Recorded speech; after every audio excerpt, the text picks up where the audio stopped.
Hey guys, welcome back to day 54 of ನನ್ನ ಕತೆ ನಿಮ್ಮ ಜೊತೆ ಸೀರೀಸ್.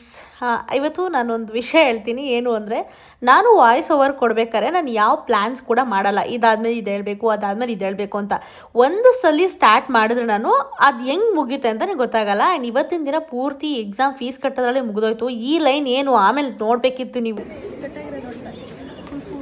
ಫುಲ್ಲು ಗದ್ದೆ ಕೆಲಸ ಮಾಡ್ಬೇಕು ಎಂತ ಇಲ್ಲ ಗೈಸ್, ಅಷ್ಟು ಸೆಕೆ ಆಗ್ತಿತ್ತು. ಆ ಲೈನಲ್ಲಿ ನಿಂತ್ಕೊಂಡು ಎಕ್ಸಾಮ್ ಫೀಸೆಲ್ಲ ಕಟ್ಟಿ ಬರೋ ಅಷ್ಟೊತ್ತಿಗೆ ಆ ಗ್ಯಾಪಲ್ಲಿ ನನ್ನ ಫ್ರೆಂಡ್ಸ್ ಶಟಲ್ಕಾಕ್ ಕೂಡ ಆಡ್ಬಿಟ್ರು. ಅದಾದಮೇಲೆ ಇವತ್ತು ಲ್ಯಾಪ್ಟಾಪ್ ತಂದಿದ್ದೆ ಅಂತ ಅಮ್ಮನೂ ಕೂಡ ಪ್ರಾಜೆಕ್ಟ್ ಮುಗಿಸ್ಕೊಂಡ್ಲು. ನಾನು ಕೂಡ ಕಾಲೇಜಲ್ಲಿ ಎಷ್ಟಾಗುತ್ತೋ ಅಷ್ಟಲ್ಲ ಇವತ್ತು ಕಂಪ್ಲೀಟಾಗಿ ನನ್ನ ಪ್ರಾಜೆಕ್ಟ್ನ ಮುಗಿಸ್ಕೊಂಡೆ ಮನೆಗೆ ಬಂದೆ. ಸೊ ಈಸಿ ಆಗುತ್ತೆ ಅಂತ ಮಧ್ಯಾಹ್ನ ಊಟ ಮಾಡ್ತಾ ಹೆಂಗೆ ಅಂದರೆ, ನಾವು ಊಟ ಮಾಡ್ಬೇಕಾದ್ರೆ ಯಾರೂ ಎಲ್ಲೂ ಏನು ಅರೇಂಜ್ ಮಾಡ್ಕೊಳ್ಳಲ್ಲ. ಬಂದವ್ರು ಹಂಗೆ ಜಾಯಿನ್ ಆಗ್ತಾಯಿದ್ವಿ. ಒಂಥರ ರೌಂಡ್ ಸರ್ಕಲ್ ನೋಡಿ ತುಂಬ ಖುಷಿ ಆಯಿತು. ಕ್ಲಾಸಾಗಿ ಕುತ್ಕೊಂಡು ಇವತ್ತು ಎಕ್ಸಾಮ್ ಫೀಸ್ ಬ್ಯುಸಿ ಇರೋದ್ರಿಂದ ಯಾರು ಕೂಡ ಫ್ರೀ ಇರಲಿಲ್ಲ. ಸೊ ಎಲ್ಲರೂ ಬ್ಯುಸಿ ಇರೋದ್ರಿಂದ ನಾನು ಬೇಗ ಅಸೈನ್ಮೆಂಟ್ಸನ್ನು ಮುಗಿಸ್ಕೊಂಡು ಇವ್ರು ನಗೋದು ಕೇಳಿ ಗೈಸ್ ನನಗೆ ಕಾಂಪಿಟೇಷನ್ ಕೊಡ್ತಾರೆ.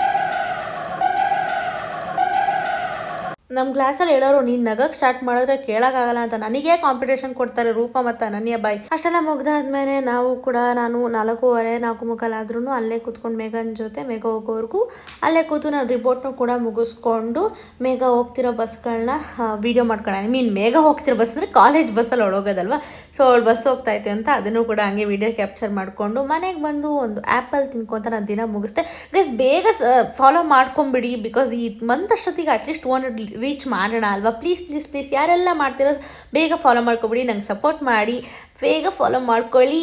ಮಾತ್ರ ಎಲ್ಲ ಸಿಗ್ತೀನಿ. ಬಾಯ್.